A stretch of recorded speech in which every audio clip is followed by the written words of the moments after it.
যে ব্যক্তি 10 বছর বয়স হয়ে যাওয়ার পর এরপর থেকে নামাজ পড়ে নাই, সে মরণের আগে যত বৎসরের নামাজ তার ছুটে গেছে এই নামাজ তার আবার কাজা করতে হবে, ফিরাইয়া পড়তে হবে। তাহলে আমরা এখানে যারা আছি অনেকে আছি আমরা 30 বছর বয়স হওয়ার পর নামাজ ধরছি, আছে না? অনেকে এমন আছি 50 বছর বয়স হওয়ার পরে আমরা নামাজ ধরছি। কিতাবের মধ্যে আসছে 10 বছর পর থেকে যে ব্যক্তি যত বছর নামাজ পড়ে নাই ওই নামাজগুলো তার ফিরায়া পড়তে হবে, ওই নামাজগুলো তার কাজা করতে হবে। কারণ নামাজ যদি কাজাও না করে, নামাজের জন্যে আল্লাহর কাছে হিসাবদিহি করতে হবে, জবাবদিহি করতে হবে, আল্লাহর দরবারে কাঠগড়াই দাঁড়াইতে হবে। কথা বলেন ঠিক কিনা? এই জন্যে আল্লাহ নবী সাহাবায়ে কেরামদেরকে নামাজের তাকিদ দিয়েছেন বেশি। আমার আল্লাহ কোরআনের মধ্যে নামাজের তাকিদ দিয়েছেন কম না বেশি? নামাজ, রোজা, হজ, যাকাত এই সবগুলো থেকে সবচাইতে বেশি যে তাকিদটা দিছেন, বেশি যে ওয়াজটা করছেন সেটা হইল নামাজের ওয়াজ। এই জন্যে আপনার সন্তান যদি নামাজি হয়ে যায়, এই সন্তান খারাপ লাইনে যাবে না, এই সন্তান নষ্ট হবে না। তাহলে এই 3 নাম্বার ওয়াজের দ্বারা আমাদের একটা ওয়াজ হইল, আমরাও আমাদের সন্তানদেরকে নামাজের কথা বলতেইব। দরকার আসেনি? বলে সন্তান বড় হয়ে গেছে, বিয়ে শাদী করছে, ও বিয়ে শাদী করলেও বড় হইলেও এরপরেও সন্তানকে নামাজের আদেশ করতে হবে, সন্তানকে ওয়াজ করতে হবে, নসিহত করতে হবে, দ্বীনের শিক্ষা দিতে হবে। কথা কোন ঠিক নি? গেল কয় নাম্বার ওয়াজ? 3 নাম্বার। 4 নাম্বারে বলেন ওয়া'মুর বিল মারুফ। 5 নাম্বারে বলেন ওয়ানহা আনিল মুনকার। 4 নাম্বারে লুকমানে হাকিম বলেন, সন্তান সমাজের মধ্যে সৎ কাজের আদেশ করো আর অশ্লীল কাজ থেকে, খারাপ কাজ থেকে মানুষদেরকে বিরত রাখো।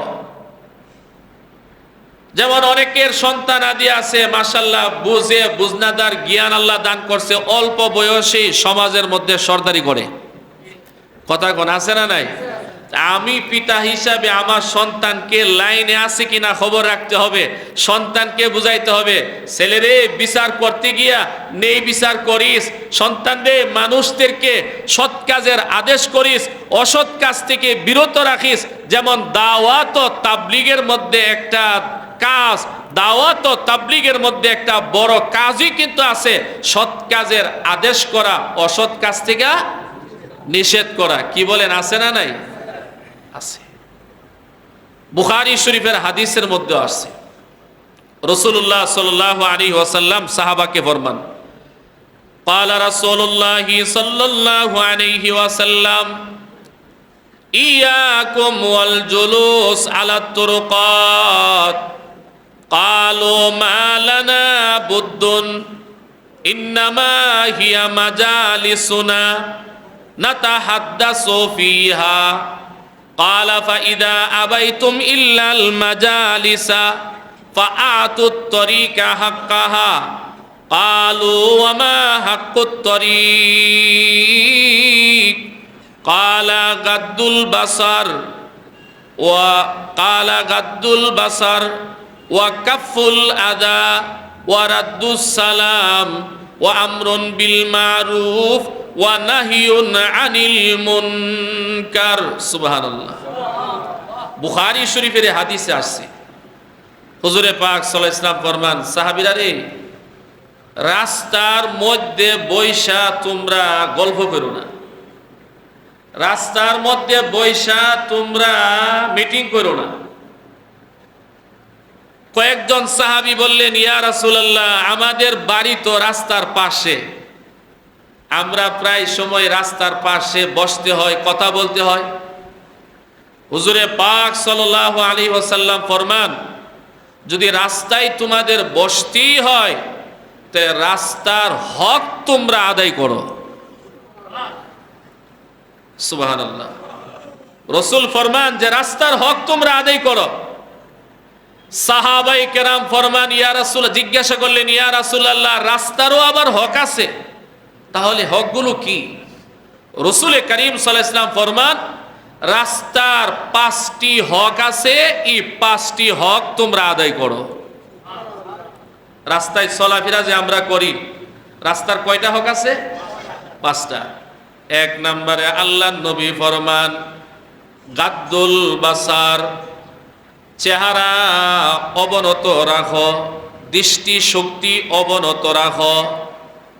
অর্থাৎ রাস্তা দিয়া চলাফেরার সময় এদিক সেদিক বেশি তাকানো যাবে না, কারণ রাস্তা দিয়া চলতে গেলে কত ধরনের বেগানা বেহায়া নারী সামনে পড়বে, চোখ দিয়া বেশি তাকানো যাবে না।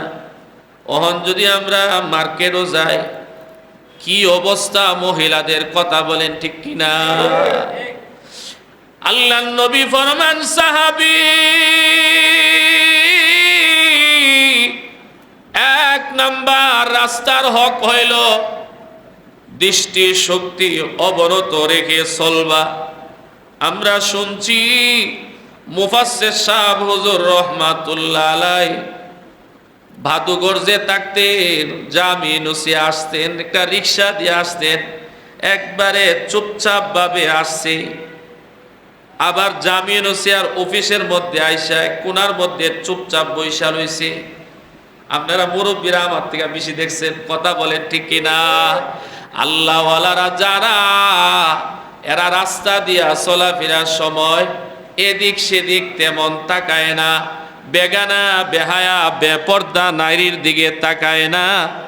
কারণ নারীর দিকে তাকাইলি শয়তান এখানের মধ্যে আপনাকে গুনার কাজের মধ্যে লাগায়া দিবে। এই জন্যে আল্লাহ নবী বলেন, 1 নাম্বার রাস্তার হক হইল দৃষ্টি শক্তি, দৃষ্টিটা অবনত রাখা, নিচের দিকে রাখা। 2 নাম্বার ওয়াকাফুল আজা, রাস্তা থেকে কষ্টদায়ক জিনিস সরায়া দেওয়া। 3 নাম্বার ওয়ারাদ্দুস সালাম, কাউকে সালাম দেওয়া অথবা সালামের জবাব দেওয়া, কথা বলেন ঠিক কিনা? আল্লাহর নবী বলেন, সাহাবী, 4 নাম্বারে রাস্তার হক হইল সৎ কাজের আদেশ করবি, অসৎ কাজ থেকে নিষেধ করবি। তাহলে তাবলীগের কাজ আছে না নাই? তাহলে বুখারী শরীফের হাদিসের দ্বারা আর আল্লাহর কোরআনের আয়াতের দ্বারা আমরা বুঝতে পারলাম, আমাদের সন্তানদেরকেও যদি আমরা মানুষ করতে চাই তাহলে সৎ কাজের আদেশের প্রতি উদ্বুদ্ধ করতে হবে, অসৎ কাজ থেকে সন্তানদেরকে বিরত রাখার চেষ্টা করতে হবে। আপনি যে চেষ্টাটা করলেন সন্তানকে মানুষ করার জন্য, লাভ আসেনি?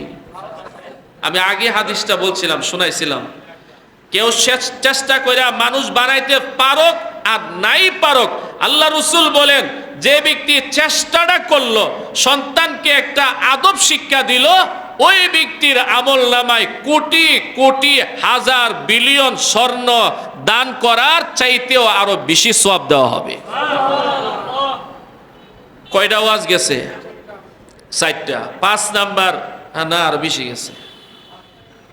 1 2 3 4 5ম নম্বর চলে গেছে, 6ষ্ঠ নম্বর গেছে। এখানে 2টা বলছি, সৎ কাজের আদেশ করবে, আরেকটা হলো অসৎ কাজ থেকে নিষেধ করবে।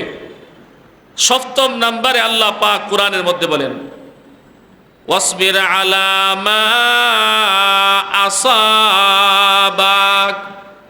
লুকমানে হাকিম তার সন্তানকে লক্ষ্য করে বলেন, সন্তান, তোমার সামনে অনেক ধরনের বিপদ আপদ আসতে পারে, বিপদের মধ্যে ধৈর্য ধারণ করতে হবে।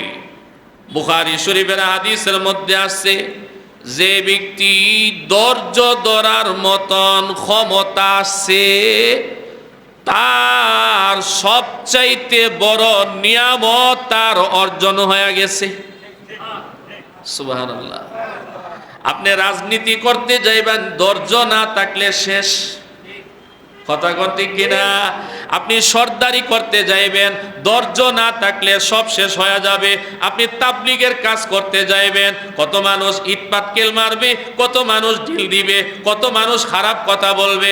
আপনি মসজিদের ইমামতি করবেন, কত মানুষ কত ধরনের মন্তব্য করবে। আপনি দাড়ি রাখছেন, টুপি লাগাইছেন, কত মানুষ কত ধরনের কথা বলবে। আপনি মসজিদে আসছেন নামাজ পড়ার জন্য, আপনাকে কত মানুষ কত কথা বলবে।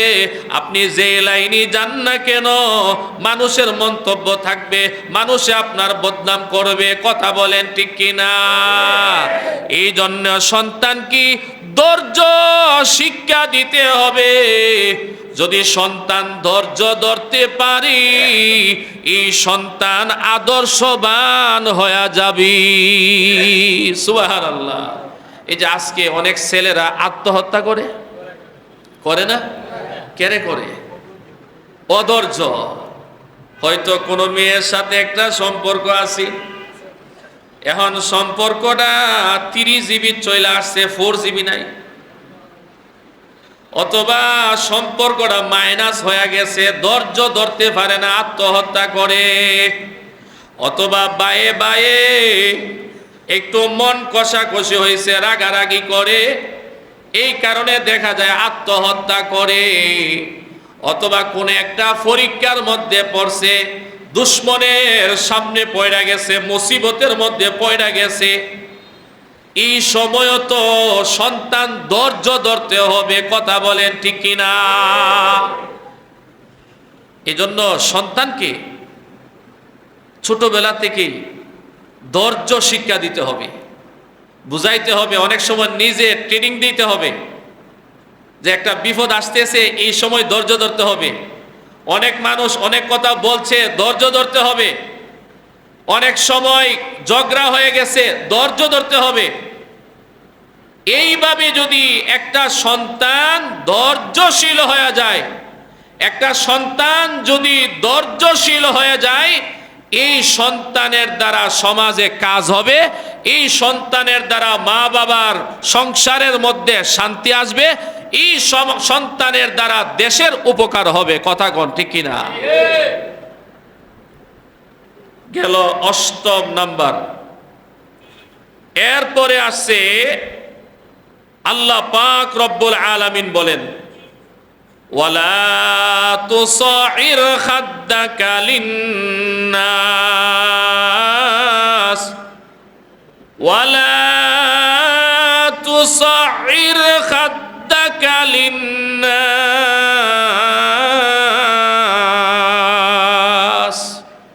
লুকমানে হাকিম তার সন্তানকে বলেন, এ ছেলে, মানুষের সামনে গেলে চেহারা ফুলায়া কথা বলবা না, চেহারা গাল ফুলায়া রাখবা না। যে আমার সামনে গরিব আসছে, এখন গরিব আমার আত্মীয় গরিব আসছে, তাকে আমি, আমার সন্তান কথা যে বলবে, তাকে আপ্যায়ন করবে, দেখা যায় ফাত্তাই দেয় না। কি বলেন? এমন আছে না? লোকমানে হাকিম সন্তানকে ওয়াজ করে বলেন, এরে আমার সন্তান, তোমার সামনে ধনী মানুষ আসক, গরিব মানুষ আসক, রিক্সাওয়ালা আসক, ভিখারি আসক, গাল ফুলায়া রাখবা না, গাল ফুলায়া কথা বলবা না। সন্তানকে আদর্শ রূপে গঠন করতে হইলে ছোট থাকতেই এই শিক্ষাটা আপনার আমার দিতে হবে। সুবহানাল্লাহ। আচ্ছা, কি আল্লাহ কোরআনের মধ্যে এই কথাগুলো কেন আনছেন? আমাদের শিক্ষা দেওয়ার জন্য না, আমাদের আমলের জন্য না। এই জন্য আমাদেরকে আমল করতে হবে, সন্তানকে শিক্ষাটা দিতে হবে। গেল আরেকটা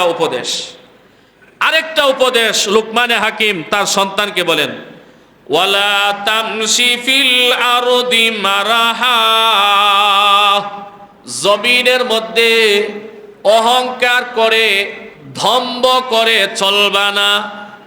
জমিনের মধ্যে যারা অহংকার করে চলে এদের পরিণতি কিন্তু ভালো হয় না। যারা জমিনের মধ্যে অহংকার কইরা চলে এদেরকে আল্লাহ ধ্বংস কইরা দে। আল্লাহ ফেরাউনরে ধ্বংস করছে, আল্লাহ আবু জেহেলরে ধ্বংস করছে, আল্লাহ নমরুদরে ধ্বংস করছে, আল্লাহ কারুনরে ধ্বংস করছে। যে কারুন কত হাজার হাজার কোটি টাকার মালিক ছিল, যে ফেরাউন সারা পৃথিবীতে রাজত্ব করছে, যেই নমরুদ এত বড় বাদশা ছিল, এই যে নমরুদ এত বড় বাদশা ছিল তারে আল্লাহ ধ্বংস করছে। ইতিহাস সাক্ষী, যারা দম্ভ করে অহংকার করে, অহংকার করলে আল্লাহ তাদেরকে ধ্বংস কইরা দে। কথা বলেন ঠিক কিনি? এই জন্য আপনার সন্তানকে ওয়াজটা করতে হবে, সন্তান সাবধান, আত্মীয় স্বজনের সাথে অহংকার করবা না, এলাকার মানুষের সাথে অহংকার করবা না, গরিবদের সাথে অহংকার করবা না, মানুষদেরকে ছোট ভাববা না। একটা রিকশার ড্রাইভার হক, তাকে মানুষ মনে করতে হবে। সুবহানাল্লাহ, এটা ইসলামের শিক্ষা। আমাদের নবীর তো আদর্শ ছিল, নবী যে প্লেটে খানা খাইতে বসছেন, একটা চাকর নিয়েও নবী এই প্লেটে খানা খাইছে।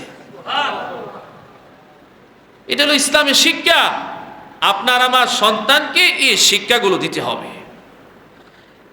এরপরে আল্লাহ বলেন, ইন্নাল্লাহা লা ইউহিব্বু কুল্লা মুখতালিন ফাখুর। যারা অহংকার করে, দম্ভ করে, তাদেরকে আল্লাহ তাআলা ভালোবাসেন না। এরপরে লুকমানে হাকিম বলেন, ওয়াকসিদ ফি মাশিক ওয়াগদুদ মিন সাউতিক ইন্না আনকারাল আসওয়াতি লাসাউতুল হামির। লুকমানে হাকিম তার ছেলেকে বলেন, এই ছেলে, চলা ফেরায়, কথাবার্তায় সব ক্ষেত্রে মধ্যম পন্থা অবলম্বন করবা। সুবহানাল্লাহ। চলা ফেরায়ও মধ্যম পন্থা, কথাবার্তায়ও মধ্যম পন্থা। বেশি দ্রুত চলা এটা ইসলামের মানে পছন্দ না। এই জন্য রাসূল সাল্লাল্লাহু আলাইহি ওয়াসাল্লাম হাদিস শরীফের মধ্যে ফরমান, প্রত্যেক কাজে তোমরা মধ্যম পন্থা অবলম্বন করো, কারণ মধ্যম পন্থা অবলম্বন যারা করবে তারা তাদের স্বীয় মাকসাদে পৌঁছে যাবে। বুখারী শরীফের হাদিসে আসছে, قال رسول الله صلى الله عليه وسلم لا ينجي أحدا منكم عمله قالوا ولا أنت يا رسول الله قال ولا أنا إلا أن يتغمدني الله برحمة سددوا وقاربوا واغدوا وروه والقصد القصد تبلغوا। রাসূল সাল্লাল্লাহু আলাইহি ওয়াসাল্লাম এই হাদিস শরীফের মধ্যে ফরমান, কাউকে হাসরের ময়দানে তার আমল নাজাত দিতে পারবে না। কেউ আমল করে জান্নাতে যাইতে পারবে না যদি আল্লাহ পাক রব্বুল আলামিন তার রহমতের দ্বারা না পার করেন। সুবহানাল্লাহ। সাহাবায়ে কেরাম ফরমান, ইয়া রাসূলুল্লাহ, আপনিও কি আপনার আমলের দ্বারা জান্নাতে যাইতে পারবেন না? রাসূল বলেন, না রে সাহাবী, আমিও আমার আমলের দ্বারা জান্নাতে যাইতে পারবো না, তবে আল্লাহ পাক রব্বুল আলামিন তিনি তার রহমতের চাদরের দ্বারা আমাকে ডাইকা নিছে। আমরা যে আমল করতে আছি, এই আমলের উপরে ভরসা করে জান্নাতের আশা করা যায় না। কথা বলেন ঠিক নি? এরপরে আল্লাহর রাসূল ফরমান, তাহলে আমলের দ্বারা যদি জান্নাতে না যাওয়া যায়, আল্লাহ যদি না ফার করে, তাহলে আমল কি সাইরা দিব নাকি? তা রাসূল বলেন, সাহাবীরা রে, তোমরা আমল করতে থাকো, আমল করো, আর আল্লাহ পাক রব্বুল আলামিনের নৈকট্যতা অর্জন করো। সাদ্দিদু ওয়া কারিবু, তোমরা আমল করো এবং আল্লাহ পাকের নৈকট্যতা অর্জন করো। এরপরে আল্লাহ নবী ফরমান, রে সাহাবী, প্রত্যেক ক্ষেত্রে তোমরা মধ্যম পন্থা অবলম্বন করো, কারণ মধ্যম পন্থা যারা অবলম্বন করবে তারাই তাদের স্বীয় উদ্দেশ্য হাসিল করতে পারবে। কথা বলেন ঠিক কিনা? দেখবেন লেখাপড়ার ক্ষেত্রেও যারা ধীরস্থিতে লেখাপড়া করতেছে, হুঁশ হারায় না, এরা আস্তে আস্তে আস্তে আস্তে ধাপে ধাপে ধাপে ধাপে এগিয়ে যায়। এমনই ভাবে নেক কাজের ক্ষেত্রেও যারা মধ্যম পন্থা অবলম্বন করবে, ধাপে ধাপে ধাপে ধাপে স্টাপ বাই স্টাপ এগিয়ে যাবে।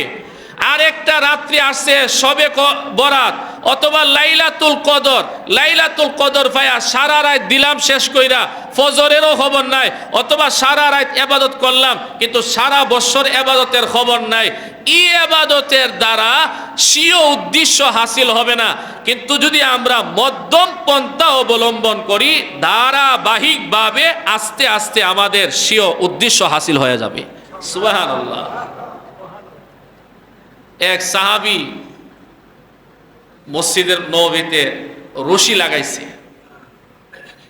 রাসূল মসজিদে আসছে, আয়েশা জিজ্ঞাসা করছেন, এই মসজিদে রশি কেন?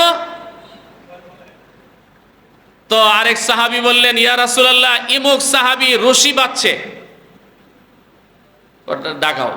ডাকাইছে। তুমি মসজিদে রশি বাঁধলা কেন? হুজুর, রাত্রেবেলা যখন আমার ইবাদতে ক্লান্তি আসে, ক্লান্তি দূর করার জন্য, ঘুম দূর করার জন্য আমি রশি দিয়ে লটকি দিই, যাতে ঘুম দূর হয়ে যায়। রাসূল বললেন, না, ওয়ালি জাসাদিকা আলাইকা হাক্কুন, তোমার শরীরেরও হক আছে। ইবাদত করতে করতে যখন ক্লান্তি আসবে, ঘুমায়া পড়ো, ঘুমায়া যাও। ঘুম যখন চলে যাবে, দাঁড়ায়া ইবাদতে ব্যস্ত হয়ে যাও। সুবহানাল্লাহ, কত বড় শিক্ষা। এরপরে রাসূল বলেন, ওয়ালি আরেক হাদিসে আসছে, ওয়ালি আহলিকা আলাইকা হাক্কুন, তোমার পরিবারেরও হক আছে। এক সাহাবী বলছেন আর কি, ইয়া রাসূলুল্লাহ, আমি ইবাদত করতে করতে আমার সংসার শেষ করে দেব, সংসারের সাথে আমার সম্পর্ক দরকার নাই। রাসূল কো, না, সংসারের সাথে সময় দেওয়া, সংসারে যাওয়া, সংসারে সময় দেওয়া, সংসারে যাইয়া তাদের সাথে বৈশা কাজকর্ম করা, এটাও ইবাদত। সুবহানাল্লাহ। এজন্য হাদিস শরীফে আসছে, আম্মাজান আয়েশা রাদিয়াল্লাহু তাআলা আনহাকে এক সাহাবী জিজ্ঞাসা করছে, ও আম্মাজান, ঘরের ভিতরে রাসূল কি করেন আমরা তো জানি না। এটাও সম্ভবত বুখারী শরীফে আসছে হাদিসটা। আম্মাজান আয়েশা রাদিয়াল্লাহু তাআলা আনহা বলেন, রাসূল ঘরে আসলে আমাদের স্ত্রী, রাসূলের স্ত্রীদের সঙ্গে ঘরের কাজেও সহযোগিতা করতেন। এমনকি রাসূল সাল্লাল্লাহু আলাইহি ওয়াসাল্লাম পাক শাকের কাজের মধ্যেও সহযোগিতা করতেন। এমনকি ঘরের মধ্যে রাসূল এসে নিজ হাতে পুরাতন কাপড় সেলাই করে পরিধান করতেন। এমনকি রাসূল নিজ হাতে জুতা মেরামত করে সেলাই করে পরিধান করতেন। সুবহানাল্লাহ। আম্মাজান আয়েশা রাদিয়াল্লাহু তাআলা আনহাকে এক লোকে জিজ্ঞাসা করছে যে রাসূল ঘরের ভিতরে রাত্রে ইবাদত কিভাবে করতেন? তখন আম্মাজান আয়েশা রাদিয়াল্লাহু তাআলা আনহা বলেন যে তুমি কেউ যদি চায় রাসূলকে রাত্রের বেলা যে আমি দেখবো ইবাদত করতেছে, দেখবে সারা রাত ইবাদত করতেছে। কেউ যদি চায় যে রাসূলকে দেখবে সারা রাত ঘুমাইতেছে, দেখবে যে সারা রাত রাসূল ঘুমাইতে আছে। এইটা আবার কেমনে? ও রাসূলের ইবাদতের সিস্টেম হইল, রাসূল ইবাদতে দাঁড়াইছেন, ঘুমাচ্ছে, বাস ইবাদত শেষ করে ঘুমায়া পড়ছেন। ঘুমাবার লম্বা ঘুম না, 2-1 ঘন্টা ঘুম হয়ে গেলে বাস ঘুম চলে গেছে। আবার ঘুম ভাঙ্গার পরে আমরা যে শুয়ে থাকি বলে গুমজন শেষ হয়ে গেছে, মোবাইলে একটু দেখি, আমেরিকা আর ইরানের যুদ্ধটা একটু দেখি, ঘন্টার পর ঘন্টা যে যাইতাছে, আমাদের তাফসীরের শেষ তারিখ মনে হয়।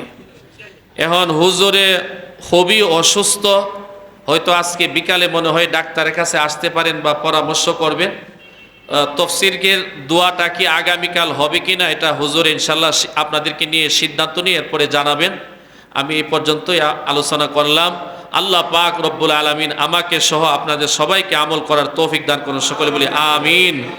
আর খতিব সাহেব হুজুরের জন্য আমরা বিশেষভাবে দোয়াও করি, আল্লাহ পাক যেন অতি তাড়াতাড়ি আমাদের খতিব সাহেব হুজুরকে সুস্থতার নিয়ামত দান করেন, সকলে বলি আমিন।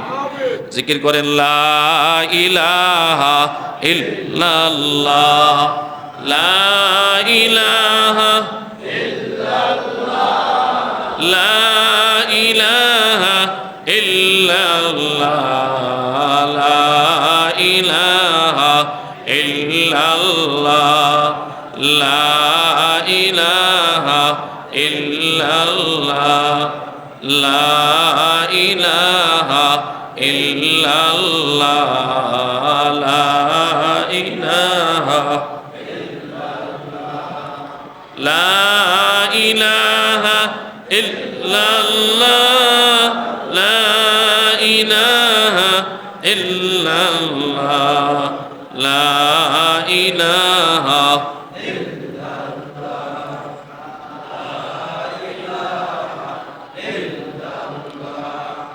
লা ইলাহা ইল্লাল্লাহু মুহাম্মাদুর রাসূলুল্লাহ সাল্লাল্লাহু আলাইহি ওয়াসাল্লাম। দোয়া করবে, রব্বানা যালামনা আনফুসানা ওয়া ইল্লাম তাগফির লানা وترحمنا لنكونن من الخاسرين। আয় আল্লাহ,